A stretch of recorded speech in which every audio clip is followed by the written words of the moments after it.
Good morning, everyone. Thank you so much for coming to Bellworks in Holmdel Township. My name is Terrence Wall. I'm one of the founding members of the Holmdel Chamber of Commerce, and this is the February meeting of the Holmdel Chamber of Commerce video podcast, our ChamberCast.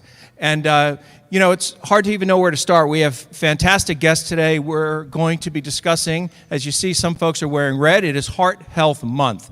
And you may remember the old song, you know, let's get physical. Well, today it's about let's stay vertical, right? You know, this is all about staying healthy, staying heart healthy. And you know, the heart is in legends and lore. It's on cards and letters and emotions, and it's integral to our society. And it's something that we all share. It's a commonality, and it's something that we all need to preserve and cherish and nurture and keep healthy and strong so we can be there for ourselves and our families and our loved ones and our peers.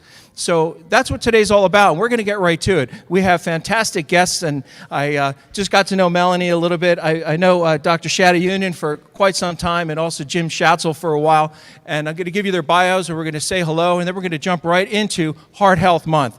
Dr. Union, I know for a long time. I used to be on the first aid squad many years ago, and as he was getting ready to jump into a really fantastic career, he was also on an EMT on the squad, and it comes from a fantastic family of doctors, his brother and your dad as well, and they're very busy here with Hackensack Meridian Bayshore Health Center in the cardiac field. He's a interventional cardiologist with over 23 years of experience with cardiac catheterizations, valve procedures, interventional cardiology, and he also graduated from UMDNJ, New Jersey Medical School, in 1999, and he's a cardiologist at Hackensack Meridian Bayshore Medical Center here in Homedale. I wanted to also congratulate this fine young man on baby George, who was just born not too long ago. Congratulations, Dr. Union. Thank you very much, Terrence. Yes.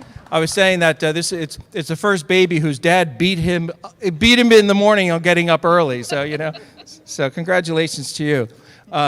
Also, we have Jim Schatzel. I remember when I was on the first aid squad, it was, what's the ETA on the medics, right? Because Jim has a varied background that he's going to talk a little bit about today in public service and helping others, and was a paramedic, among other things, but a paramedic on Monarch. And I remember there was a pediatric call where we were in the rig 1862, and what's the ETA, the estimated time of arrival? What's the ETA in the medics? And because I knew Jim Schatzel's working as a paramedic, and everything worked out just great.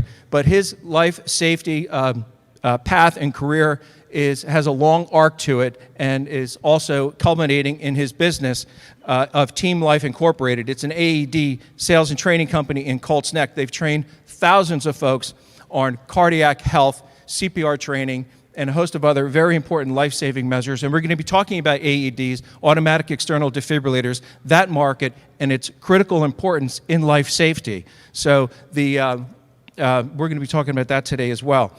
And not my greatest skill set on eating right, so I'm planning on learning, and I hope everyone else is too. Every single day we're eating. Are we making good choices, bad choices? Are we making heart healthy choices? And we hear of many different kinds of diets and different things we should and shouldn't be doing. Well, wouldn't it be great to hear from an expert? Well, the folks that are watching live on Facebook, and please feel free to share, like and share the content, you're going to hear exactly how to do that, what to look for, and what to be careful about for you and your family as well. And Melanie Rapola, she's a clinical dietitian at Hackensack Meridian Bayshore Medical Center since 2006. Graduated from University of Delaware with a BS in Nutrition and Dietetics, and completed her internship from New York Presbyterian Hospitals, New York City. Graduated from Montclair State University with a MS in Nutrition and Food Science. An adjunct professor in nutrition counseling at Montclair University for 2 years upon graduating with your master's. Her primary focus as a clinical dietitian at Bayshore is on critical care patients in the ICU. Now, some of the information we're going to have today is to avoid being a critical care patient in the ICU, right? Is to avoid the interventional cardiology and to stay healthy and strong. So we're going to jump right into it, right? And so let me start with you, Jim, if I may, right? You have a background in a field. Oh, I'm sorry. I just got an eye from a lovely lady that I know very, very, very well. We're going to introduce everyone to you who's in the audience that you're going to be speaking to today. Jeannie, would you like to take this microphone, or you have another? You can use this portable. We're going to introduce everyone who's here. Okay. Hi, everyone. I was actually sitting here in Bell Works just doing my own work, but I'm participating because this sounds really exciting. So I am actually a nurse practitioner for neurosurgery, not cardiology, but at all, like, who has the brain, the heart or the brain? Who has the focal part of the body, the brain or the heart? But so I am a resident of Homedale. I work for a group from a little bit up north, Neurosurgeons of New Jersey, who used to be also in Presbyterian in Columbia and came over to New Jersey to give New Jersey community health. So we're all over the place in St. Barnabas, Livingston, affiliating soon with Central State. And I'm very excited to be a part of here and listening in to see what I can learn as well. Hello, everyone. My name is Mike Winicki. I'm the executive director of Octopus Music School. We are a music school that serves private lessons to students of all ages and all abilities, including special needs. We just opened our 4th location in Middletown, and we are new to the Monmouth County community, so we're excited to be here and meet all of you guys with the Chamber of Commerce. Thank you so much for having us.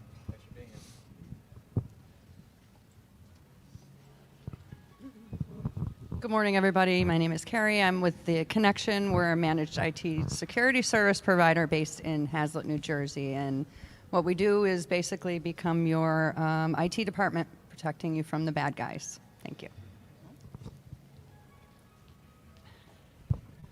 Hi, everybody. My name is Paul Thurston, and I'm the owner of T Marketing, and I'm just trying to find my niche right now. I had to pivot this week, so bear with me.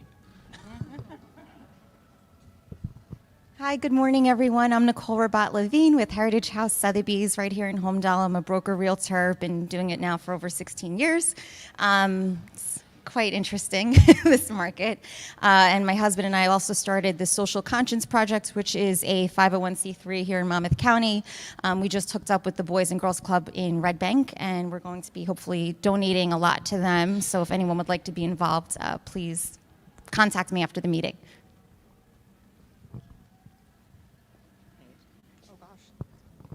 Hi, I'm Paige Fenton. I help out at a shared universe here at Bellworks, and I also work for the Collier House in Keyport, New Jersey, where we have homeless women 18 to 21, and we help get them ready to go out and really live life on their own. And they are the most amazing group of women I've ever met in my life. I'm very blessed to work with them. Paige, I love Collier and the Collier homes. Thank you. Thank you for what you're doing. Hello, I'm Adrienne Marsigliano with Exit Realty East Coast, and I'm looking for anyone interested in selling their home. We have many buyers looking to come to Monmouth and Ocean counties, so just ask Adrienne if you are interested. Thanks. Good morning, I'm Sylvia Allen. I literally live out the back door here in the second oldest house in Homedale, built in 1720, and my office is in a carriage house 50 feet out the back door. It's a rough when it snows. I have a PR and marketing firm called Allen Consulting, but my heart is with a school in Uganda. I have a nonprofit called Sylvia's Children. I'm a 501c3. I'm entering my 19th year of doing this. I currently have over 1,000 children in the primary school, 250 of them orphans. I have 87 orphans in high school. I have 57 orphans in college, and I have 66 that have graduated from college. They're teachers, nurses, plumbers, electricians. And I am here to convince you to come to a pig roast on March 26th. On top of everything else, I'm the PR director for the Kiwanis. So God forbid I not bring you this information for $60. March 26th, 7 to 11, can have all the food you could possibly eat, all the wine you can possibly drink, and all the beer you can probably get for $60. I have flyers here if you're interested. Thanks for listening. Thank you, Sylvia, for everything you do. Oh, hello. Hi. Hi, everyone. My name is Jasmine Lee. I have a skincare business, and I'm here to help you with any skincare needs. Thank you. And please contact me after the meeting if you're interested. Thank you. In the name of your skincare business. Oh, it's called Beautiful Me. Thank you. Thank you. Hi, my name is Cindy Chang. I'm the director of Jersey Shore Chinese School Taiwan Center for Mandarin Learning. Our school located at the William Sass School in Homedale every Saturday, 9:30 to 12:30, from pre-K to 12th grade, and now plus adult class. So you're welcome to stop by and get a free trial class. Thank you so much. Thank you. Hi, Al Aloisi, your independent insurance broker, and I specialize in life insurance, health insurance, annuities, very busy with that lately. I'm also a Medicare specialist for those seniors, 65 and older, or those people who are becoming 65 this year. I'll tell you a funny story about that. And as a Medicare specialist, I handled Medicare Advantage plans. You've heard of those advertised on TV. If you want to buy it from a football player, you can do that. Or you can get it through me. I'll tell you something very funny. My son is becoming 65 in June. So guess what? I'm still working, and he's retired, and I'm selling him Medicare Advantage plan. I have his application and his Medicare card. Okay. I also play the piano and coach tennis, but that's enough for now.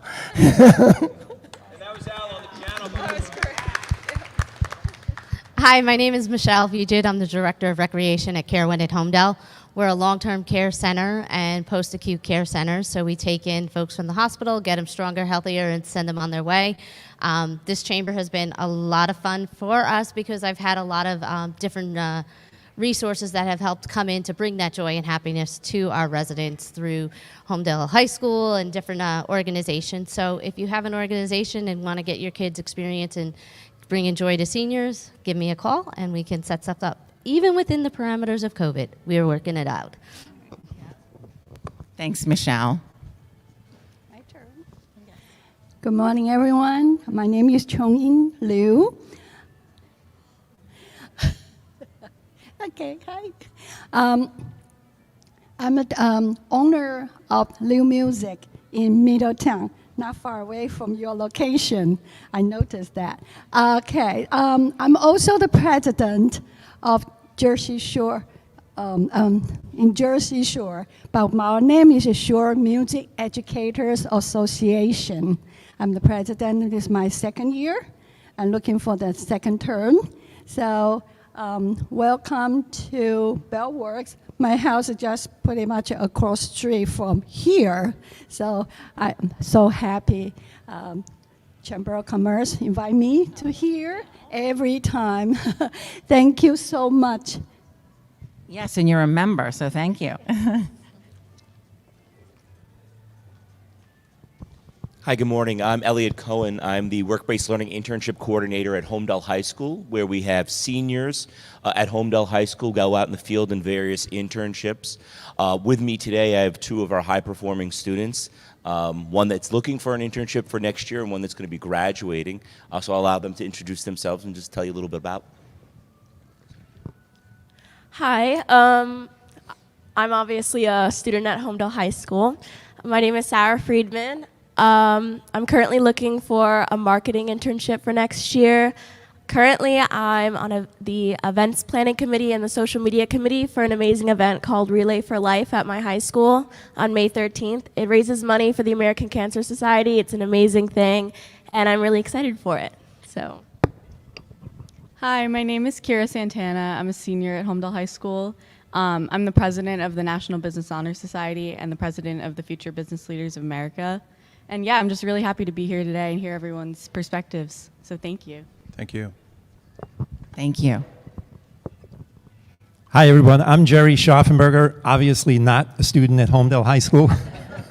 I'm an assemblyman from Legislative District 13, which includes Homedale, Hazlitt, Marlborough, and Middletown. I guess there's people from here, and newly West Long Branch. So if anybody's from West Long Branch, you're part of my kingdom now. Thanks. Thank you for all your support, Jerry. Hi, everyone. My name is Jenny Sherman. I'm also a Homedale resident. I live pretty close, but not as close as some people that have mentioned they live here today. I'm a planner with International Planning Alliance in Shrewsbury, New Jersey. I help build financial plans and organize and protect what matters most in your life. Have a great day. Good morning, everyone. My name is Irene Kesselman. I'm also a Homedale resident. I own Irene Kesselman Photography here at Homedale, a photography studio focusing on portraits, so anything from headshots to families. Welcome. And we also do a lot of kids-themed photo shoots. So we have Frozen coming up for little girls and baby ducks at end of March. Good morning. My name is Doreen Regal. I'm the transition coordinator for the Homedale High School. I work with students with disabilities to get job sampling experiences and different career experiences in the community. And I'm here to first thank everybody because Homedale should be so proud of trying to keep everything going through this whole thing. I had to thank Bayshore Hospital because Joe Monica is one of our dearest partners. And we just had a partnership with him, and he just gave our kids, 22 of our kids, a virtual present orientation on all safety, and we're going to start back hopefully at Bayshore in a couple weeks, so we're so thankful. With Michelle from Care One, she has one of our students over there who helps in the dining room in the recreation department, and all our kids, even though it was closed at Christmas, we all had all our kids come and decorate all the windows and sing to all the residents outside, and they were all dancing, because we have some people that are so talented, and our kids are so talented. And that was a wonderful experience, and Michelle has worked so hard to help us keep going, as so many people have. And I'm so happy to meet new friends, who I'm hoping that the music group. But I'm asking everybody our kids learn so much just from interacting with employers, maybe getting set up for an hour interview or see what you do. And we have buses. Homedale's very good to us, and they give us buses. We can get to where we need to go, but any experiences you can provide makes such a difference. Several of our children in our program have reached employment even through these hard times, so we're just so thankful to everybody. Tough to follow. Russell Gartz, I'm from Collier Youth Services. I'm the Director of External Relations. I appreciate Paige and the work she does at the Collier House. So we've been around since 1927. And we do everything we do under the philosophy of just love, and it comes from the heart. So it's an appropriate theme for us today. We have three main programs. We have a middle and high school for kids who come from 90 school districts around the state who have mental and behavioral health issues. We have a transition program, not as quite elaborate as Homedale, but a similar model for kids who are in need. We run a summer camp for 47 years. We've served over 8,000 kids in Monmouth County who live under the poverty line. They come to our 300-acre campus for free for 7 weeks, and they get snacks and meals and swimming and literacy, and it's a wonderful experience for them. And we have 2 residential homes, one in Keyport, one in Red Bank, and they're for girls who come from experiences that many of us have never witnessed and nor want to, and we do our best to get them on their feet and move forward. Grateful to be here and appreciate your time. Thank you, Russell.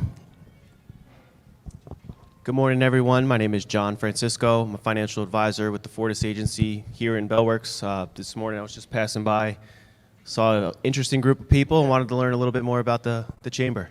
Thank you. Thank you. Welcome. I just wanted to say I forgot. I've been to about 1,000 chamber meetings. I've never witnessed anybody who was just doing work near the chamber and stayed for the meeting. So this is a first. Thank you, Russell. And I'm Jeannie Wall. I'm the publisher of Tap Into for Homedale, Colts Neck, Middletown, Hazlitt, and Keyport. It's a dynamic platform for all your advertising, marketing, and branding needs. And it's not just about the traditional digital ad. You also get content marketing. So have a great day. Here we go. All right, thank you so much. And thank you, everyone, for being here. The Chamber is about government, nonprofit, wellness, right? So it's about all these different things. And oftentimes it's the ripples in the pond, I call it. The networking, the schools, thank you so much for being here. Multiple generations right in this room and teaching the next generation, right? And helping people learn and grow. And that's the goal of the all-volunteer chamber. It's 100% volunteer. The goal is to meet once a month, have great content with great people, and that folks leave saying, you know what, I learned something that was fantastic, I'm going to come back. And I also wanted to give a big shout out to Ralph Zucker and Somerset Development and his team and all the great work they're doing here. Bellworks is open, as you can tell. It's vibrant, it's busy. We were here the other night, there's so many people here. And the Jersey Shore Chinese School had a fantastic event in the new adult Mandarin Learning Center. So all the best to that event, to the group and the organization. And it's Saturday 9:30 Sat School, right? Okay, yeah, try it out. It's a fantastic program. So you know what? In the healthcare world, in heart health, there are many different features and facets to it, right? Depending on what area you're working in. There is just cardiac health in general, and you know, the chamber's like, I say, like a little bit like a box of chocolates, but I'm gonna have to qualify that and say it's dark chocolate, right? Okay, all right, so it's dark chocolate. But there are acute issues, and then wellness and maintenance, and then chronic conditions and different things like that. And we have now a moment where you could really start listening and learning from folks that are deep in the skill set of cardiac health and wellness. Jim Schatzel, you've been 30-year career in various aspects of this business. Can you share a little bit about your background and specific to the AEDs? Because we were talking a little bit earlier, if you're not familiar with an AED, it's something that every single homeowner should have in their home. And you're going to hear why, and you're going to understand why, and 6 minutes might have a different resonance to you when we talk about what happens when someone suffers a sudden cardiac arrest, and the timing issues and the critical care issues, and then we'll get into also intervention and the key things you need to be thinking about, and of course the day-to-day things that we can do to be heart healthy. So Jim, would you like to kick it off for us? Absolutely. Thank you. It's so good to be here. Thanks for the chamber. Thanks for you and Jeannie for everything that you do to bring awareness. So my background is as an EMT and a paramedic for over 30 years. And I remember way back when I started my training and how excited I was when I got out of college. I interned at Johns Hopkins and Shock Trauma Center in Baltimore, came back to my home state of New Jersey, and with all this knowledge and all this equipment, I found out very quickly that if something isn't done prior to the ambulance getting there in certain emergencies, the patient's just not going to do well. So suddenly I'm doing things that some of you have had experienced sadly in life, where somebody has said, I'm sorry, but we've done everything we can, but. So out of that frustration, I said, there's got to be a better way, and that better way is to get information out, to get education out, to have making sure that people can take a CPR class, to make it inexpensive, to make it convenient, to make it non-intimidating. And then in 1997, great engineers, I think of this history of this building of engineers and what came out. So great engineers got together and developed an automated external defibrillator, or an AED. So instead of interpreting if a shock is needed for a heart, the AED is going to do that for you. The best feature about an AED is it will not allow you to shock somebody that doesn't need it. So if I passed out right now, and let's say it wasn't due to a heart attack or cardiac arrest specifically, and it was due to low blood sugar, and you forgot to check to see if I was breathing, and you got a little excited, you took the AED off the wall, and you put it on my chest, and my heart didn't need a shock, it can't hurt me. On the reverse side, if my heart does need a shock, every minute that goes by without being defibrillated, I have a 10% less chance of survival. Now, Terrence and I and the doctor have been part of the EMS system since we were teenagers, so we're very proud of it. It's an excellent system, but we're not right next to you. It takes about 10 minutes to get to you. That's easy math. That's why the survival rate of somebody in sudden cardiac arrest is so low in this country.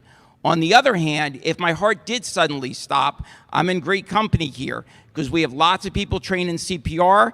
I have an AED right next to me. If that wasn't there, I can see one on the wall in Bellworks right across the street in a case. There's one on each side of the building and many other ones with security.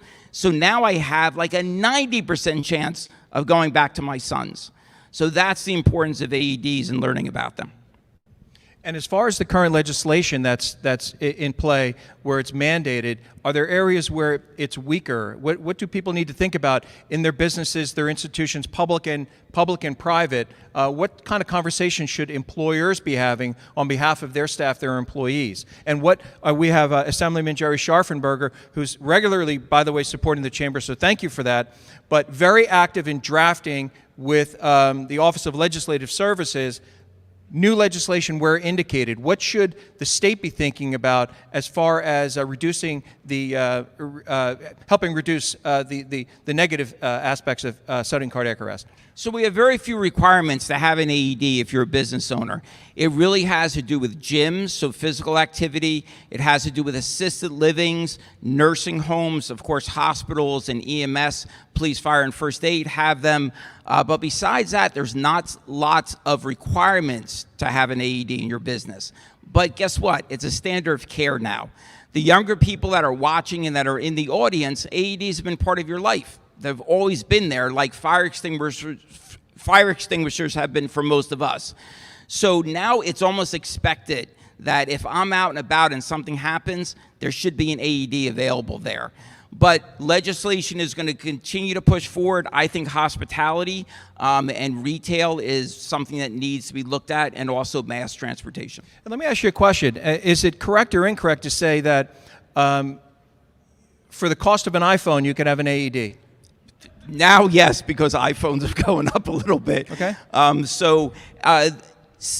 1,000 people a day in America suffer sudden cardiac arrest. Only 5 to 7% survive. Here's the worst statistic. 70% of those 1,000 people will have their sudden cardiac arrest at home.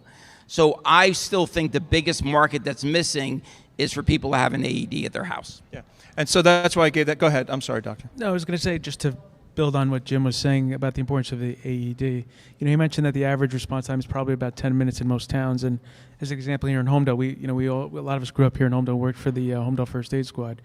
And even if usually there's 5 or 6 patrol cars here at night patrolling the area, and even if the squad members are at the station at the time, it's going to take that much time to get to the person's house, get into the house, assess the situation, implement the defibrillator. And that whole process takes about 10 minutes. It takes about 4 to 6 minutes at the most to have brain damage that probably can't be reversed. So a lot of times that even if the EMS or the paramedics are successful in resuscitating the person when they get there, by the time they come to the hospital, they may have already suffered a lot of brain damage. So the huge benefit is you not only survive, but you survive and hopefully you're back functioning like you were as a productive citizen, where your family can still enjoy you and you can enjoy your family. And so you heard the number 4. I mentioned 6 earlier, 4 to 6. So in the event that there's an issue where an individual collapses, 4 to 6 minutes, that's it. It may be 30 seconds while you're fumbling with a phone. So the other part is a lack of awareness, a lack of understanding, and then, boy, that must be incredibly expensive, hence the iPhone analogy. Now, granted, it might be a terabyte phone, right, with the 13 Pro Max, but how many different devices and things that we have and gadgets that we pay $15, $20, $25 a month. So, for example, if you have a parent or another individual in the home, or just any home, for what is oftentimes only a portion of what your cable bill is, or maybe a couple of Netflix subscriptions, right? You can have a device, if you wouldn't mind just holding that up again so folks can see it. And basically, this is a device that I already said is error-free. It will not give you a shock unless you need one. For some type of, probably a simple monthly fee, you can have life-saving equipment in your home. And by the way, maybe you're on a trip with family. Maybe you have a house where you have guests that are staying there. Maybe you have a boat. If you're on a boat, good luck, right? That's a significant challenge. So that's the idea of getting ahead of the information curve as well. And so what other points would you like to make, Jim, on that topic? I just think that if you haven't had a CPR class in some time, seek it out. There's lots of places. The hospitals have great CPR programs. Companies like Team Life also run them all the time. It's a good thing to get groups of people together to go ahead. It's a 3-4 hour class. We make it as fun as we can, talking about a serious subject, and it's very easy, and we want to make sure that everybody leaves confident in knowing CPR and how to use an AED. And Dr. Union, the criteria for training CPR, and for Jim as well, has changed, right? It used to be a certain set of compressions, and that thought process has changed. So for the folks who were CPR certified in the past, it's different now. Can you share what the key differences are? It is changed, and it's always an evolving paradigm or pattern that they try to teach, and it goes back and forth. Obviously they learn new things each year. They look at the statistics each year to see how many compressions you have to give, or how many breaths, or which one you do first, and so forth. But the key thing is to just know the baseline average. I mean, even if you don't remember exactly what you learned in the course, if you just get the basics, and start the CPR, you're going to do wonders. And then if you have the AED to follow up on that, then I think you've performed as much as you possibly can until EMS can get there. Are there any subscription models for these AEDs now where they can maybe pay a monthly basis and then maybe have an in-service every year, so that even if they learn it when they first buy it, maybe they can have a subscription where they pay a monthly fee and then get a refresher course maybe every 6 months or a year, and then maybe if the machine needs to be upgraded in 2 or 3 years, just like your iPhone, you can trade that in and people can maybe put that in their budget. So we definitely have at least myself as a consumer in life, are on this monthly trend for many things that I do in life. And it seems to be working out very well, so we have the same thing with the AED. And just as you mentioned, there are some things that need to be updated, the pads and the batteries, every so often. So that's kind of all built into the subscription, if you will. I have a question for you. Oh, one second.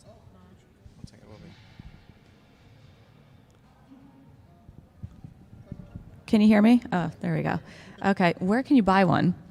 So this is a big situation, in my opinion. There is that I do never suggest just going online and buying an AED, because it's a class 3 life-saving medical device. You really need to go to a reputable distributor that sells and will provide the full warranty from the manufacturer from that. So they're sold through distributors.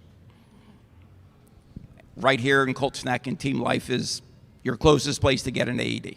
Shadi? In the hospital, we test these devices every day, either the nurses or whoever's responsible for that department. Do the AEDs require any periodic testing by the family? So as a medical person, I'm very picky on what type of AED you should have. You should have one that tests itself every day, is simple to use, and has the best medical technology. So the one that I just showed you does self-test automated, and if it detects a problem, it turns from a green circle to red X, beeps kind of like a smoke detector. And again, why you want to buy from somebody that you know, so in case that happens, you have somebody to call so they can take care of that for you.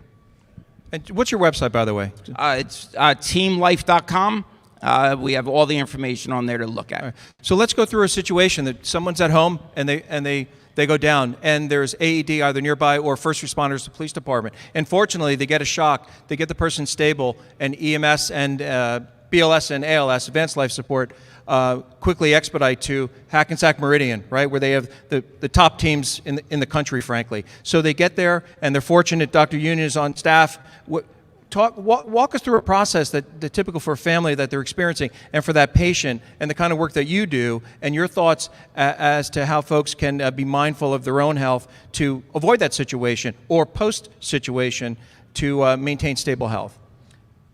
There's a couple of key components, and parents, I think, had alluded to, and Jim had alluded to before, is the EMS system here is exceptional. It's probably started in maybe the 60s or 70s, if I remember correctly.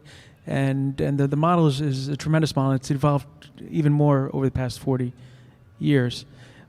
The next big benefit was the establishment of cath labs in the hospitals, where if someone is having a heart attack, the patient can be brought up immediately to the cath lab, have their artery opened up with a balloon or a stent, and then revive the person. That bridge is very important from the time EMS is called to the time they come to the hospital. It's very, very important, and that's where CPR at home comes in. That's where the AED at home comes in. The EMS and paramedics arriving to the house, transporting that person safely to the hospital.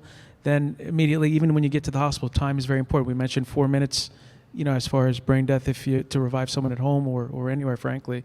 But also when someone comes to the hospital, we try not to, I don't want to say dilly-dally, but you try to be as efficient as possible in the hospital, in the assessment in the emergency room, and then bring them immediately up to the cath lab so you don't waste time. In the old days, sometimes the person would sit 30, 40, 45 minutes, sometimes an hour in the emergency room, whereas now in the hospital, sometimes within 5 or 10 minutes after hitting the emergency room, they're up in the cath lab. And Bayshore, by the way, has the best time one of the best times in New Jersey, if not the best time in New Jersey, as far as doing that process where you bring the patient into the emergency room up to the cath lab to open up the artery. Well, that's fantastic. Can you go over they just established a new emergency department. It's absolutely beautiful. And can you share that? That just had a huge grand opening recently. Yeah, the emergency room, they did a great job opening up that emergency room. It solved a few problems. Number one, throughput, meaning that when people arrive to the emergency room, they get seen quicker. Also, when they are in the emergency room, they need to be admitted up to the floor in the hospital. That process is also a lot quicker now. I think the biggest factor, though, too, now is that the traditional model in the emergency room was this open model where you just had curtains separating a lot of the rooms. It was very noisy. There wasn't a lot of privacy, and that model worked well for many years because it helped doctors and nurses treat multiple patients at the same time. But now everyone has their own private room there. It's quiet in the room. There's privacy. It's less stressful for the patient. It's less stressful for the family members when they're there. And the whole experience now in the emergency room is just a lot more. They're still providing great care, but they're also providing it in a less stressful environment and in a more efficient manner. When folks go into the hospital in the cardiac side, there's different types of cardiology, right? I had an experience with supraventricular tachycardia where my heart rate was going about 200 beats a minute many years ago, and I had what's an ablation, which I called map it and zap it as a layperson. But it's electrophysiology and interventional cardiology. Can you share the difference of the two?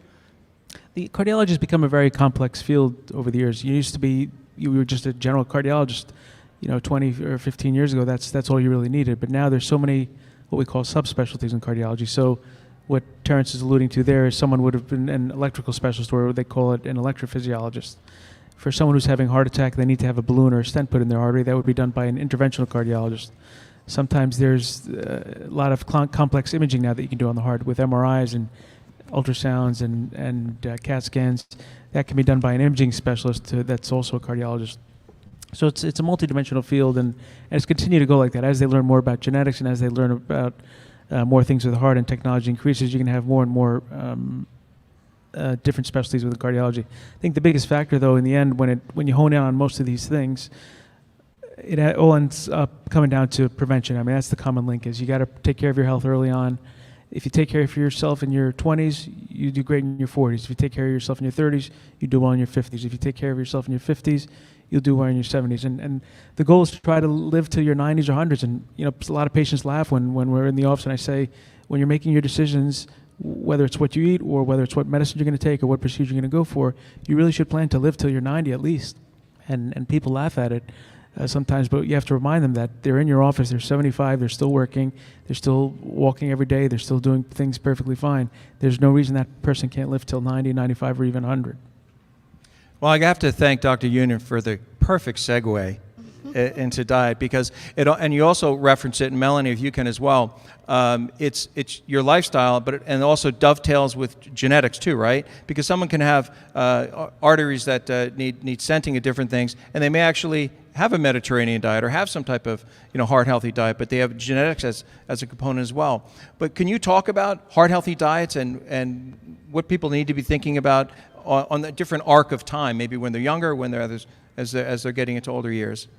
Hi, everybody. Yeah, absolutely. So genetics definitely plays a huge role, but I always say that food is a natural healer, and you can always do the best that you can to reverse heart disease or keep it well controlled, and for prevention. So a heart-healthy diet basically consists of following and watching out for the amount of saturated fats that you're taking, high cholesterol foods you have to be mindful, trans fats, a lot of sodium in the diet, and consuming a lot of sugary things. So being mindful that you want to try to limit those types of foods. Saturated fat is the biggest culprit. That's most of our animal types of foods. Well, your red meats, which not only consist of beef, it's also pork, which they say is the other white meat, but it's not. So just remember that. Also, too, that would include lamb and veal, and any of your steaks and chopped meat and things. So always looking for the leanest red meats that you can find, 90% lean chopped meat if possible. The top rounds, the sirloin, those are going to be your leaner cuts of meat. Always trim off any visible fats. Look for the ones with the least amount of the white marbling throughout. Chicken and turkey are usually your best bets. Just be careful with skin, dark meat. That does contribute to a lot of the saturated fat. So you're better off. Can you hear me? Oh, I'll switch. Hello? Okay. So you're going to be better off choosing more of the chicken breast or turkey breast. Fish is a big one too. Fish is very beneficial for the heart, especially if it's going to be the ones that have the most of the omega-3 fatty acids, the fatty fish, which is more of your salmon and your herring, trout, those types of foods. Try to aim for at least 8 ounces of fish if you can in a week, if you like it. Don't feel forced to do that, but that's what's recommended. Another thing too would be dairy. So dairy comes from an animal. Again, it's got a lot of saturated fat in it. So be really careful with whole milk, 2% milk. It's pretty close to whole milk, even though it sounds a little bit less.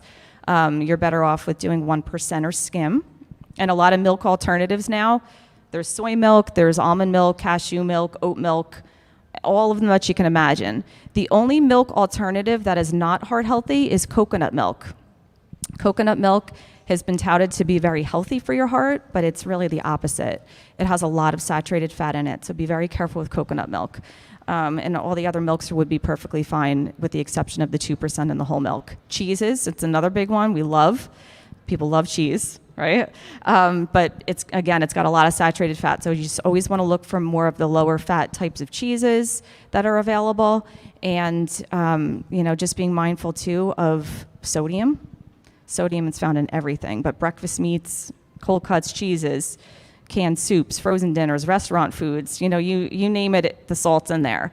But it doesn't mean that you can't eat anything. So just always look for low sodium things, more natural, whole, fresh foods. Also consuming more plant-based foods, frozen or fresh vegetables and fruits, nuts, legumes, which are beans and peas and also peanuts. Peanuts are a legume, they're not a nut, by the way. But any of your unsalted nuts are very good for you. The natural nut butters, if it's peanut butter or, an almond butter or something of the sort, those are great. And eggs. Everybody always asks me about eggs, okay? So you can definitely have between 2 to 4 egg yolks in a week. The whites are your protein. There's no fat in there. But if you like eggs, absolutely you can have them. Just limit them to about 4 yolks in a week, okay? I have a question for you. Sure. Going to a little bit to the mind-body connection, and also, ways that people who know they have to do better, how can they specifically lower their cholesterol, the things that they can do, but also with the care and advocacy from the medical community, the doctors that treat the patients. To what extent are they integrating these goals? For example, maybe treating the patient, but not going into by the way, we need to talk about X, Y, and Z, or referring them to maybe they refer out, because as folks know, we have an obesity crisis, an epidemic in this country as it ties to health. I was talking to Melanie before, we got here today, a few days ago, and I told her I was having an existential crisis, right? I'm in a quick check. And I'm in the middle of making a food choice, and maybe you were inspiring me ahead of time. And there Lay's were 2 bags for $7. It's like 2 for $7. I got to buy those. And there's a salad calling me over there, and I was just noticing what a lack of willpower just to make the right decisions. Because much of this information, I'm sure many people know, yet. You make these. I did get the salad, by the way. Full disclosure. He did tell me that. I trust him. I was inspired. But you know these things. So I was just wanting to ask about the mind-body connection, and to what extent is the doctor community integrating these thought processes with their patients that they know are not making the right choices based on their own input? So quite often in the hospital, as an inpatient dietitian, we do get a lot of referrals and a lot of consults from the doctors to talk about the diet with the patient. We try to ease into it as much as we can. Even small little changes will make a big difference. But doctors are big advocates on making changes within the lifestyle because it will keep their patients healthy. So the goal is, our common goal is for the benefit of the patient in their futures and to keep their quality of life going and not just rely solely on medication only. It all works together, hand in hand with your lifestyle, consuming healthy foods, and also with medication intervention. Another thing, too, that answers your question with regard to making those right decisions. Number one is learning really on what foods are the healthiest for you. Once you get a knowledge and a base of the healthiest foods to choose, you won't be looking around so much and wondering, well, is that good for me? I don't know if it is. Is it what, it's about, making yourself informed to make that right decision, number one. Number two, I always tell everybody, a well-balanced diet is huge. Having a little lean protein in there, some high fiber foods that will really fill you. Try to eat every 4 to 5 hours, never skipping meals. If you do skip meals, you're gonna set yourself up to be so hungry that you're gonna make those wrong choices. And over time, mentally and physically, you'll start to feel so much better, and it will really make you wanna make healthier choices. So it kind of all works together, and I always tell everybody this too. I know everybody says, well, that tastes like cardboard. How can I ever eat that? That's terrible. But you got to remember, and maybe initially it will because you're not used to it, but give yourself and your taste buds between 2 weeks to 2 months, and it'll get so much easier, and you're going to start to enjoy the true flavor of food and eating healthy because you're going to feel that much better. As So long just as be it's not patient. an Amazon box, right? Yeah, And you're exactly. And that is cardboard. You're too hungry. You got it. That's right. Yeah, so that's why I say eating every 4 to 5 hours, trying to eat within an hour of rising for the day to set yourself up for some good, positive, healthy eating for the day, and then remembering that 4 to 5 hour time frame, and you'll get into a routine and you'll satisfy yourself enough to the point where you're not going to make poor choices. And remember, another thing too is we're human. Don't beat yourself up. If you're going to eat a piece of candy or something that you're not supposed to really have, it's okay. You can have it. You can have a little treat. Dark chocolate is always your best bet, but you can always remember you can make up for it, and it's about thinking positively as well. Terrence and Melanie brought up a lot of good points in just that short span of time. There's probably 5 or 6 great topics that they brought. I'll try to maybe add to some of those things. Terrence mentioned mind and body, and I think he hit it's huge. I think it's underrated. I think the medical community has not respected that concept for a long time. Whatever you eat creates inflammation in your body. I think if you look at it from everyone, I think most people understand arthritis. You see it, you visualize it, you experience it every day, even if you don't experience it personally. Your mom may have it, your grandmother may have it. Arthritis is basically inflammation of the joint. Take that concept and think about it. Every time you eat something bad, you're causing inflammation in your heart. And you won't feel it, or you won't feel it right away. You might feel it 15 years later or 20 years later.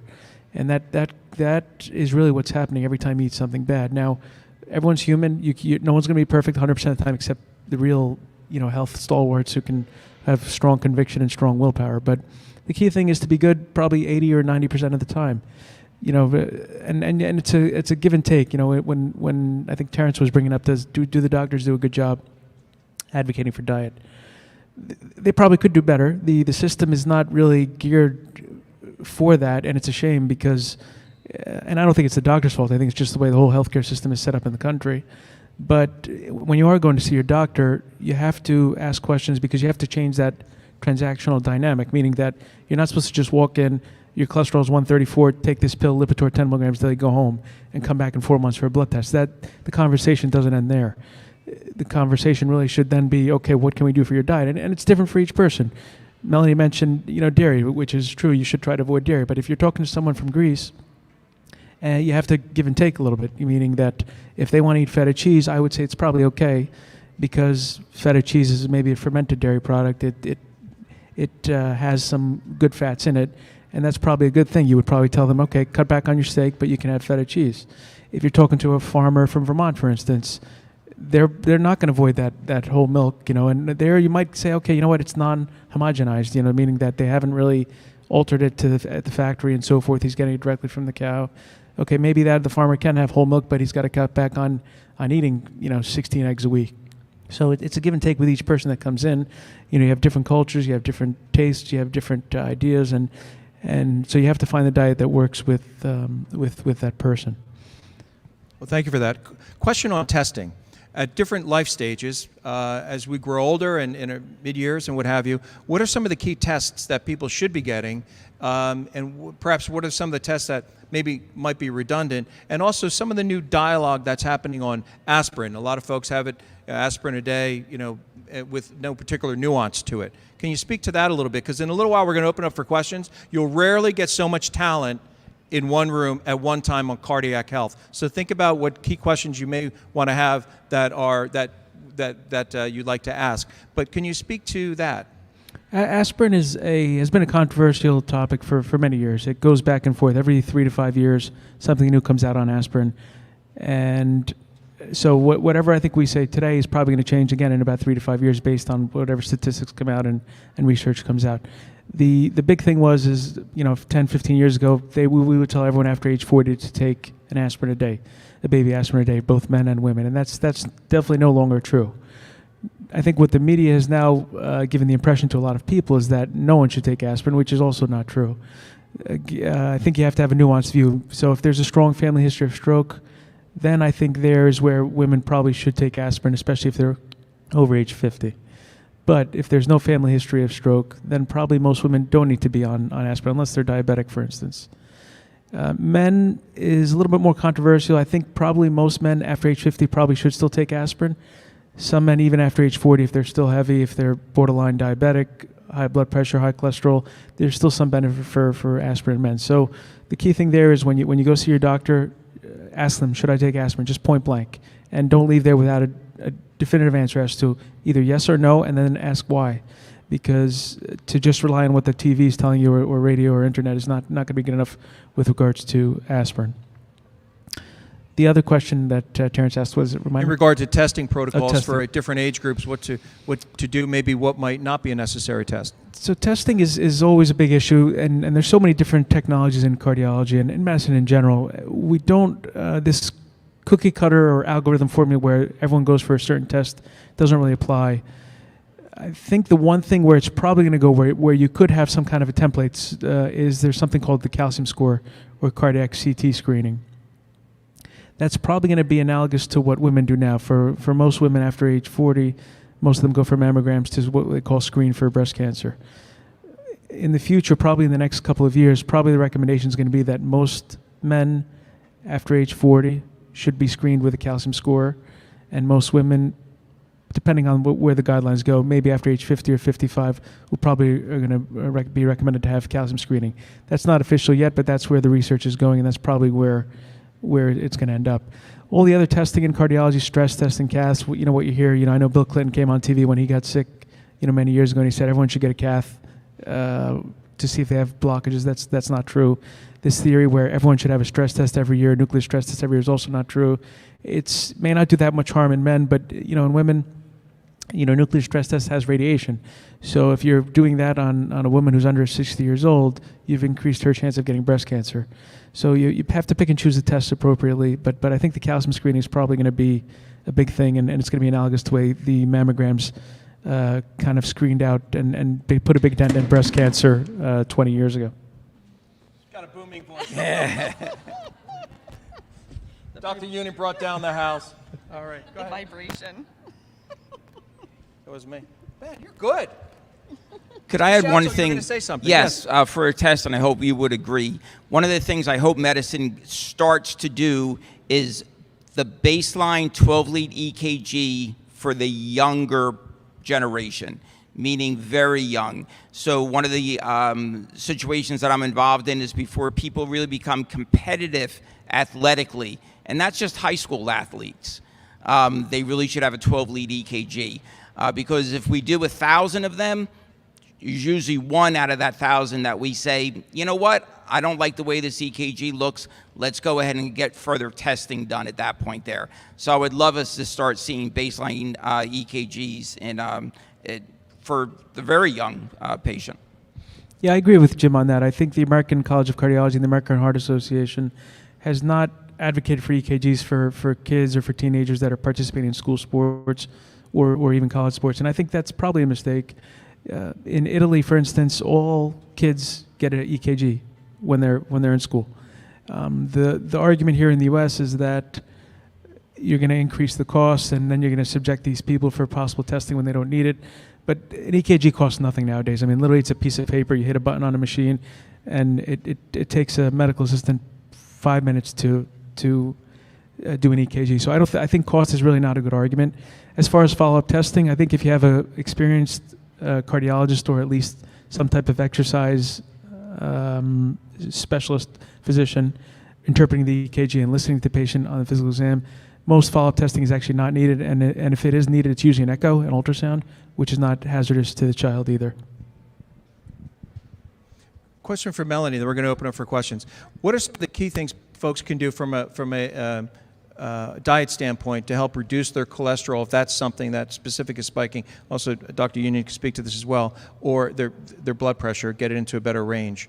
Okay, so as I spoke about before, watching out for your saturated fat intake, because all of those animal foods and also coconut oil is another one, and coconut milk. There's, like I said, there's a misconception there that they're healthy, but they're actually not healthy for your heart at all. They can raise your cholesterol. Another thing too is really being mindful and trying to increase the fiber in your diet with a lot of plant-based foods, vegetables, fruit. You know, there's not a fruit, and people ask me all the time, well, that fruit has too much sugar. But would you rather have that banana that has a little more sugar in it naturally with a lot of fiber and potassium that has other benefits than eating a donut?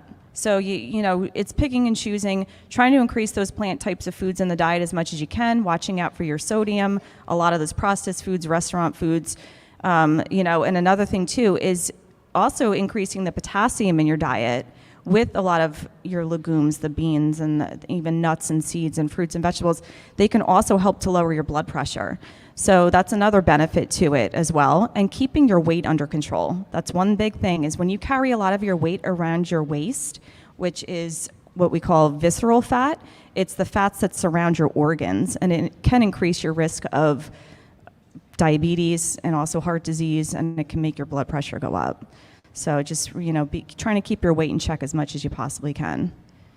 Melanie mentioned a few food groups there: legumes, lentils, beans, plant-based fish. Those, if you look across the world, whatever countries have the highest life expectancy, they tend to have those food groups. So some of you have probably heard of the blue zones, and there's different other. There's countries outside the blue zones also that have high percentage of people living to their 90s and 100 years old.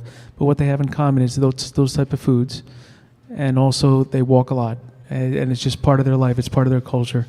You know, you go to Italy, and everyone, you know, says, yeah, it's the red wine that they drink, and I'm skeptical about that. I think it's a lot of hype because people like wine, but I think really what it is that they're surrounded in these small villages. They're with family all the time. They're with good friends that they've known since they're little kids. So they have a good social network. On top of that, they walk to every store. They walk to the people's houses for company. They walk to go to work. They walk to whatever they need to do. And that idea is really what's keeping them alive. The other thing too is that all their food is fresh. I mean, clearly in Italy they are eating pasta, but over there everything is different there. The way the flour is brought in, the way the dough is made, what's added to the pasta is different, and the fresh ingredients that they're using are anti-inflammatory, and that's really common across all those countries that are living into their 90s and 100s. So meaning that good food, you have to walk all the time. And then a big thing which is underrated too, you know, because we're so busy working here in the U.S., is that social network, which is, it's hard to reproduce. You know, we're busy here. We're not going to change, you know, our country overnight. But we were there at one point, I think, probably in the 1950s. Although medicine may not have been as good in the 1950s, but I think the social scene was good in the 1950s, where you had people that were not as mobile. They were staying in one place. They were kind of born in the town, lived in the town. They went to the local stores, and it could come back depending on how things evolve in the U.S. Well, I would just say start with Barbella Thursday nights right here. Bellworks is open. They've got a lot of great things going on. We're going to open up for questions in a moment, but for the folks who leave here and they're intrigued and they want to know more, Hackensack Meridian Health has incredible public-facing programming, right, for seminars and ways for folks to learn. I see in their publications on their website. Can you share a little bit, to the extent that you're aware of, some of the programs that they're offering, whether it's maybe CPR courses, maybe other heart-healthy items, stroke prevention, that kind of thing. Can you share a little bit about what you are familiar with from the Hackensack Meridian Health standpoint, what they make available to the public? I'll answer that first, if that's okay. So pre-pandemic, you know, before the COVID hit, we were doing fairly often cooking demonstrations. And we would focus on, you know, specific foods for the month, and we would have a chef there. The dietitian would talk about the health benefits of each of those foods. So those things are still, you know, that's on hold for the time being. Hopefully it will reopen up and do that soon enough. But we always have different types of seminars and things, if it's like a, you know, teleconference type of you know, route. But all the different hospitals and within the system are playing a role in that. You know, we have outpatient nutrition counseling where you could do one-on-one with a dietitian as well. And that just has to be a referral from the physician. So there are things that we offer. And whenever I see a patient in the inpatient setting, I always offer my contact information for them to reach out with any types of nutrition questions that they have. So they know that we're still there even though they're discharged. The hospital has a lot of these programs, and I think they'll start to rebound after hopefully in the next month or two. Cardiac rehab is a strong program there at the hospital, and frankly at most of the hospitals in the area, but specifically at Bayshore, it's a great program. All the patients that go through there, they love the nurses, and even after they're done with their cardiac event, for instance, instead of joining a regular gym, a lot of people stay on with the cardiac program there just because they feel safer there. They feel like that they're getting a benefit. The nutrition and cooking programs that used to be offered at the hospital were always great. They used to do that every 2 or 3 months, and both Melanie and I have been involved with those in the past. The emergency room, as I mentioned before, is a great program, and that's although that's not prevention, it's still an important asset in the community. The hospital was just approved in December for a number of years now. We've been doing what we call the acute angioplasty, meaning that if someone had a heart attack in the community, they could come in and get a stent done. But now the state approved Bayshore now to do elective cases, meaning that if you see your doctor in the office and you have an abnormal stress test, for instance, and you get a cath done at Bayshore and there's a blockage, they can fix that too now, which is the hospital's been working on that probably for about 7 or 8 years, and COVID delayed things, and some moratorium issues where they had to put some decision making on hold for a couple of years. All that now was completed, and Bayshore just got approved with that right before Christmas. So that's another great program now that's going to make this community better and safer and just propel the whole community to another level as far as health. Hats off to Hackensack Meridian Health. Jim, did you want to share anything about the education communication side? Yeah, definitely reach out to us at Team Life. We're based in Colts Neck, teamlife.com. We'll be happy to help out with anything. We're going to open up for questions. We're going to take a few questions, and when we're going to wrap up with closing comments. So you've had an audience that they've been listening to you, but you're going to be able to direct your thoughts about what you want everyone to leave with, not just in this room, but also on Facebook Live and YouTube and other folks that want the social media sharing from your skill set of how they can harness a better quality of life and promote their own heart health for themselves and their families and for the businesses, for their employees. Jeannie, we'll open up for questions. Hi, my name's Paul, and I have some questions about, not questions, but how to better deal with I had AFib, and now I have hypothyroidism. My thyroid was killed, and I also have, so that's some of the things I have going on. And I'm very fatigued and tired and all the time, and I don't know what to eat. I'm just like, how can somebody sign up for this and go through the recommended stages of this? Because I tell these things to my doctor. I feel tired, I feel this, and I never get any definitive answer from any of them, and it's like it just keeps continuing, and I don't know what to do anymore. I'm very distressed over this. Thank you. AFib is a very common problem that people have, and you can get it at any age. It's more common in your 60s, 70s, and 80s, but there's a lot of people in their 20s, 30s, and 40s that have it too. And AFib is a broad thing. It depends. The treatment can depend on why you have AFib. Generally, if you're younger, then AFib is probably best treated with an ablation. You'd have to obviously talk to your doctor about that first. But in general, if there's no reversible cause, then ablation would probably be the way to go. Now, some of the things you can do for health prevention, which would apply to anyone, whether in their 20s or in their 70s, is don't drink too much caffeine. 2 to 3 cups of coffee a day or caffeine drinks a day or less is enough. Stay away from the Red Bull. Stay away from the monster drinks. Alcohol is also a precipitant of AFib. This whole concept where people should drink 1 to 2 drinks of alcohol, whether it's wine or anything else, every night, has, I think, increased the rate of AFib. And the American College of Cardiology now has pulled back on that recommendation, where they've been telling people to drink 1 or 2 drinks every day. Now they're saying probably 1 or 2 a week. So that will help as well. The other thing is sleep apnea is a big trigger for AFib. What some people don't realize too is too much exercise, which it's kind of a fun topic to talk about. But some of these marathon runners and these high intensity athletes that overtax the heart can trigger AFib. So we've seen a lot of people in their 20s and 30s get AFib just because they're running 10 miles a day, which is not good either. Thank you. I had in the past AFib, and my thyroid was killed because I had AFib. Does that mean I still have AFib? That sounds like a consult. So they purposely got rid of the AFib. They purposely killed the thyroid to get rid of the AFib. They killed the thyroid like 10 or 12 years. They killed the thyroid 10 or 12 years ago, and then I had my because I had AFib. and then now I'm on levothyroxine Right. in the mornings, and I'm just trying to see where to go for help. I don't know where to go. I'm just like confused. Yeah, that's hard to say. You'd have to really, go in for a consultation with someone, have them really look at your blood work, look at everything as a whole. It's not something you can have a quick answer on the fly. So go to my internal medicine doctor. Or your cardiologist. Or see a cardiologist. Okay, Yes. thank you. You're welcome. Thank you very much. Okay. Vincent? My name is Vincent. I just happen to walk inside this building every day. And it's because 8 years and 4 months ago, I was a sudden death cardiac arrest victim, and I survived, thank God, as you can see. But it was because of the immediate attention by the Homedale Rescue Squad that was there, I'm told, because I was out for 4 days, but that I was immediately attended to. I think according to the report, I was paddled 7 times to get my heart back working. I guess the ambulance took me to Bayshore Hospital first, where they stabilized me. They put me in a medically induced coma. Then they air vac'd me to Jersey Shore. And thanks to my cardiologist, Dr. Zaid Aboud from American Heart Group, he was there waiting for me.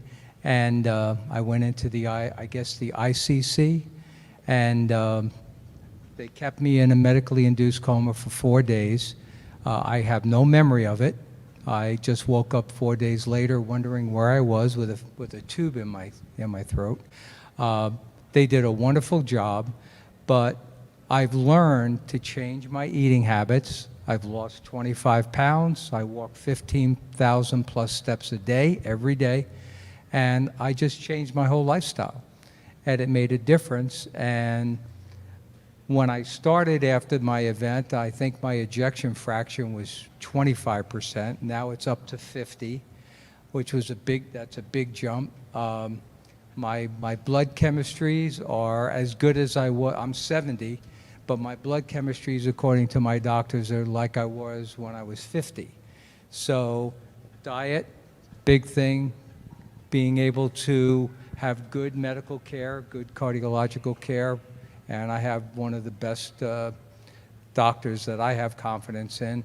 And also, if you don't have one of those, I have an implant. They had to put a pacemaker and defibrillator in, Boston Scientific. It's great. I think I'm coming close to the time the battery runs out, so I got to get it replaced. Not here, though. Not here. No, not here. But if it wasn't for that thing, I wouldn't be here today. So if you don't have one close by, I recommend that you do. Thank you all. That's for a your help. fantastic amazing. sentiment. Congratulations. Thank you so much. This was so informative. Thank you so much. My dad in his early 50s had a triple bypass surgery. He had a series of multiple heart attacks that we didn't even realize were heart attacks. My question is he more prone to having cardiac arrest? And for the AED system, is this something maybe insurance would even cover, or is that not even a possibility? I can take the insurance question because I always want to be careful how I answer this.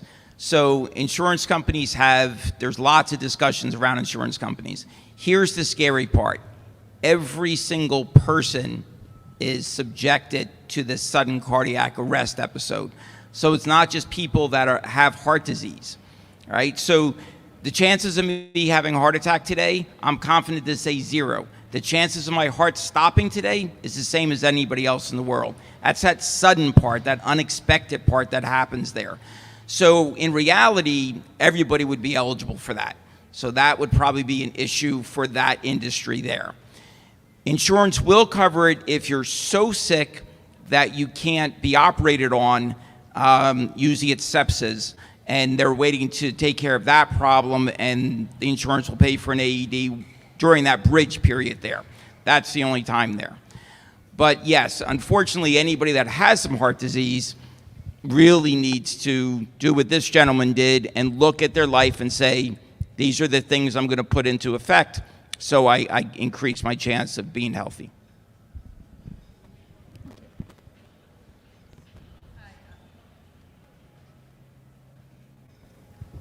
Hello. Hi, I just have a couple of comments. First of all, I thank you everybody for all the good information. I just planned my diet for the week and probably more. But I do know Jim and his team, and I highly recommend them. I've been to his office before for group meetings, Colts Neck Business Association and whatnot. But get some training, get an AED. Thank you, doctor, for your information. Thank you. I forgot your name. I apologize. Melanie, it's okay. Melanie, That's thank all right. you. But I just want to justify, not justify, but the doctor was mentioning about the inflammation in your body. I've been through many procedures on my back with the steroid injections and whatnot on my hips and things like that, and they never worked. Well, I had taken up eating ice cream about 6 years ago every single night.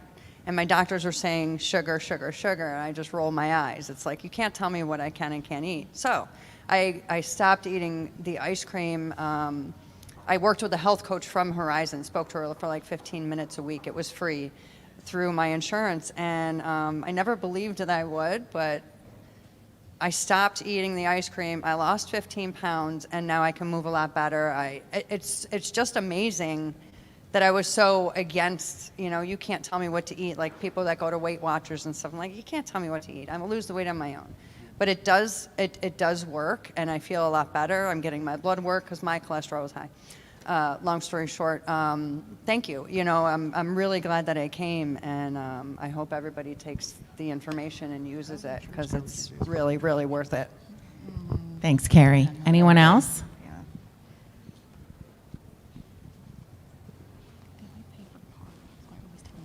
The next generation. We're so glad you're here. Thank you. I'm glad to be here. I have a question for Melanie. I do exercise often, but I know that food definitely makes a big difference. But I happen to be a really picky eater. I don't like eating healthy food. I resort to the burgers, the pizza, things like that. So I was wondering what you thought was a good starting point for someone like me who doesn't like, the fruits and vegetables. I'll put the occasional lettuce on my chicken sandwich, but I know that doesn't do much. So, well, I'm glad you're owning up to some of the changes you may need to make, but that's the start, which is great. So, usually we think that we don't like any healthy foods, but there might be some out there that you maybe truly do like. You just haven't tried them yet. Even like cereal in the morning, for example, if you're going to start out with something as simple as that, or a yogurt, choosing a more of a whole grain type of cereal and put some fruit on it, or if you can tolerate any berries or any types of fruits at all. And if you don't, that's okay. Even if you do an oatmeal or a yogurt or something of the sort, that may be a better option than choosing a pork roll, egg, and cheese in the morning, okay? Just trying new foods, exploring a little bit, giving them more of a chance than just once. Even with like little kids, it can take up to 15 times for them to even start to think about liking a food. So give yourself a little bit more of a chance. Another thing too is if you're going to do a burger, try maybe even doing some ground turkey breast, ground chicken breast. Those are better options than red meat. And little by little, just slowly start putting a little bit more lettuce on there and maybe a little bit more tomato, and start to just, incorporating some healthier options within the diet without even really doing any drastic changes. But it takes a while for you to really develop healthy eating habits. So you have to be patient, try different foods, maybe even finding some foods where it's mixed within the dish, if it's like some sort of a casserole or a bean soup or something of the sort, to kind of give you a little bit more of a variety in there. And some of the other flavors and spices and things may kind of cover up the taste of the vegetables that you normally don't like. What's probably happening too there, she may have a lot of those foods that you mentioned are high in salt content. So it might be your body just craving the salt. So you try eating maybe some of the healthier foods, maybe start with a little extra salt than you normally should, and then gradually wean the salt down, and then maybe that's be a way to transition your taste buds to a healthier diet. And not to scare you or anything like that. I mean, you're still young and you still have time to make changes. But if you take care of yourself now in your teens, you'll do better in your 30s. If you take care of yourself in your 20s, you'll do better in your 40s.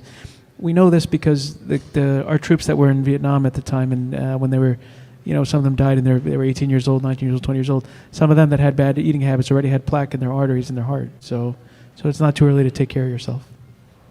Thank you. I just have, I don't know if it's a question, but it's a comment. I think you said the number, Jim, is 1 in 1,000 of the children, the youth, right, that have the EKGs, end up showing something that could potentially kill them while they're on a sports field, correct? So a couple different things are going through my mind. I think there should be some sort, we're all used to mandates, right? So it would be great if there was a mandate that every sports field had an AED in the and if you're a traveling coach and you're maybe, part of the mandate is the coach is bringing the AED with him. And also, why are the pediatricians not mandated to provide an EKG to our kids? I sometimes feel like I'm a mother of 4, and I sometimes feel like children are an afterthought, kind of, in a lot of different areas of life, yeah. All great points. And there's requirements for certain teams to have an AED on the field. Where we lose it is our rec. And listen, I love my rec programs in my town and coached my kids when they were younger and all, but we're doing the same type of activity, but on a volunteer basis, and they're not mandated there. So we have to catch up with that. Right. And I agree with you. I'm hoping excellent cardiologists like the one next to me will push the medical field to get down to the point where pediatricians should be doing 12 leads in their offices. Right, because we've had tragedy here in Homedale. We've had it next door in Middletown. We've had it at a local community college campus, I mean, there's probably an AED there, but I'm just saying it would be great if there were mandates for the EKGs. That we too. can catch it before the event. Right, and the AEDs, obviously. Thank you. Comment on that? Yeah, I was going to just say that the pediatricians are probably just following either the guidelines from the American Pediatric Society or the American College of Cardiology, and they may personally believe that the person should have an EKG, but unless the family member or the child requests it, they're probably not going to do it. And it's not that they don't believe in it, it's just they're just trying to follow whatever their medical society is telling them. And the doctor doesn't necessarily have to believe everything the society says, but sometimes because of certain stipulations or regulations, they have to practice within that domain. But if the person requests, I'm sure every pediatrician will be happy to do an EKG. You know what it speaks to? The fact that guidance changes over time. So we're going to start wrapping up now. The guests will be here for a few minutes afterwards. Just Oh, I'm sorry. Assemblyman. I'm Yes. sorry, yeah, just real quick. Boy, do I regret that chicken parm I had last night. But this has been fantastic. I have a question for Jim, though. As far as the legislation and everything, I think it's a great idea having ADDs in all these locations. But every time you do that, and there's a cost, and anybody who owns a small business here knows New Jersey, they shudder when they get an email from the State Department that there's a new fee attached to some mandate. Do you know of any private sector funding like the AHA who has grants maybe for businesses or residences to be able to purchase this equipment? There are a number of foundations that are out there. They usually are working with nonprofit organizations, not so much the for-profit side of it there. But be very weary of, if you type in AED grant into a search engine, you'll see all these websites come up. But what they'll do is they'll say, an AED is $3,000, we'll give you a grant for $1,000, and now it's $2,000, but the price of an AED is $1,600. So you have to really do your homework and go to somebody who's been doing this for a long time. So there's not a lot of funding out there, unfortunately, unless you're a nonprofit. Then there's some foundations that I hook people up with. Because a lot of times with legislation, if there is a cost attached to it, then you get all the advocacy groups against it. Yes. Regardless of how well-meaning it is or how beneficial. So, and they do a cost analysis too, so you'll know how much it's going to cost each business / residence / organization to comply. Thanks, Jim. Thank you. And as we wrap up the Heart Health Month ChamberCast from the Holmdel Chamber of Commerce in gorgeous Bellworks, which is open, come on down. We'd like to wrap up with, from each of you, what's the next big thing or key message that you want to leave folks with today from your world to help communicate and inform and help us lead a more fulfilling life from a healthcare perspective? We'll start with Jim. Sure. Micro goals is a big thing in our lives, right? So goal setting is important. So I would like you to choose a micro goal for the remainder of this year is to take a CPR class. Thank you. Doc? I think the key thing to look at is what's going to happen with 3 things: genetics, farming and those type of foods and technology. Technology is, beyond what the iPhone can do as far as tracking your pulse and your heart rate and some of these other things. Technology is going to be a big, big factor in bringing healthcare to your house. It's going to be a big factor in getting healthier food to your house and teach people that. And if you look at, he hasn't said anything publicly, but I don't think it's any accident that Bill Gates, who's obviously run one of the biggest technology companies in the world, is also the biggest farm investor in the country. He has the most farmland of any private investor in the country, and also that he's big into research with genetics. So it can't be a coincidence. Thank you. Melanie? So I'm a big advocate of food because that's my life. Obviously, this is what I do for a living. But I always say food is a natural healer, as Dr. Union has emphasized on, anti-inflammatory types of things and foods, eating more plant-based foods. Those are your natural healers, and those are going to be the ones that are most anti-inflammatory types of foods. So, and we're here. If you ever have any questions, we're big advocates for the community and for keeping people healthy. This is what our passion is about. Well, I want to thank all of you so much. And when you think of the Holmdel Chamber of Commerce, think of business, nonprofit, government, and especially this month during February Heart Health Month, wellness, heart health care. Let's give a great round of applause to our guests. Thank you so much for being here today. Thank you, brothers. Thank you. Thank you very much, folks. Have a great day, and we'll see you soon. See you next month. Just housekeeping. Next month is residential real estate next month. Follow us on Facebook, facebook.com/Holmdel Chamber. Thank you very much. Have a great week.